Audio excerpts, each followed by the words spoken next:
Imagine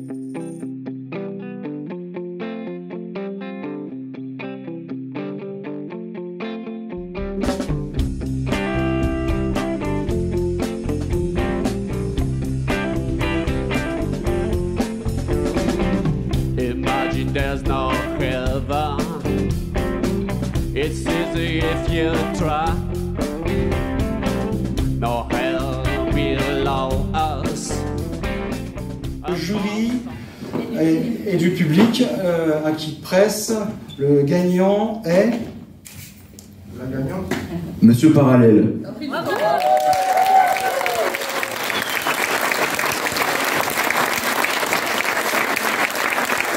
Donc là, vous avez vu la diction parfaite du jury jeune. Il a été formé depuis le mois d'avril pour dire ça. Et ça, c'est très fort. Vous savez qu'ils ont porté des instruments, des fly, etc. On leur a donné la mesure quand même. Donc, il faut les applaudir.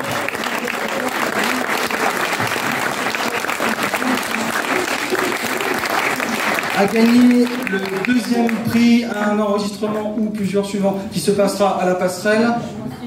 En studio, mon directeur de com me dit en studio. Avec Christophe. Christophe, il est où? Christophe. Il n'est pas là. Il n'est pas là. Ah, il est là-bas, il est là, Christophe. A gagné le second prix en enregistrement en studio à la passerelle. C'est Zahira Maïri.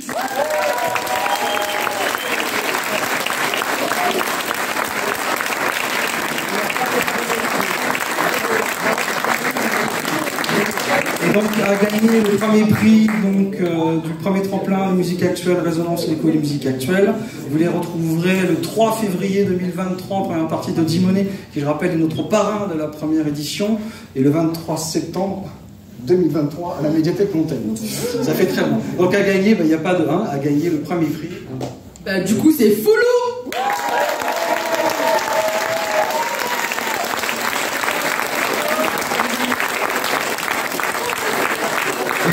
Je répète, il y a un prix du fair play. Je répète encore pour la batterie, s'il vous plaît, parce qu'il se voit comme à 9h. Merci.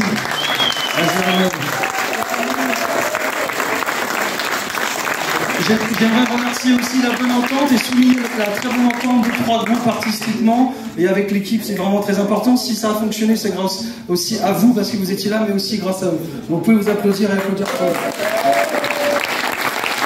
Je vais quand même dire un petit mot par rapport à comment ça s'est passé au niveau des votes. Ça a été très difficile en fait. Il n'y a pas d'écart violent entre les trois artistes et c'est sincère parce que on avait tous une idée de qui méritait plus ou moins de gagner, mais en fait au fur et à mesure des deux concerts ça s'est resserré. C'était quasiment impossible de donner. Chaque groupe a été formidable quasiment sur tous les points de contrôle que nous on avait mis au niveau sur tous les critères, et puis au niveau du public il y avait vraiment des coups de cœur pour les trois groupes. C'était super compliqué. Forcément il y a eu un ordre de 3, ça s'est passé comme ce que vous savez maintenant, mais je pense qu'il y a quand même 3 gagnants, pas juste le fait d'avoir participé, mais il y avait quand même des gens qui étaient dans la salle et qui sont décideurs pour faire tourner les groupes, et je pense que les 3 groupes leur ont plu, et ils vont probablement, vous allez tous passer dans les salles.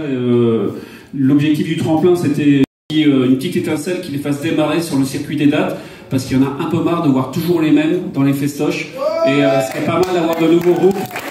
Et Résonance, c'est l'objectif. C'est pas des bêtises, voilà. Il y a un autre aspect aussi, c'est le live. Le live, c'est quelque chose d'instantané. Même ces groupes-là, le même morceau, ils le jouent jamais 2 fois de la même façon, c'est normal, c'est pas des automates, c'est pas des machines. Et il y a des lives plus ou moins bien réussis. Là, nous, on a eu droit ce soir à 3 lives hyper bien réussis. C'est un cadeau, c'est inestimable. Les musiciens sur scène, c'est inestimable. On arrive dans un monde de machines, d'écrans, où on va voir des artistes. D'ailleurs, ça a bien failli se passer comme ça pendant le Covid, où on allait voir tout le monde, chacun chez soi, en train de faire de la musique. Même les artistes, ils jouaient chacun de leur côté, puis ils regroupaient, ils mixaient. Là, on a la chance de retrouver le live. Le live, c'est quelque chose... c'est formidable, quoi. Donc, applaudissez les artistes encore une fois, quoi.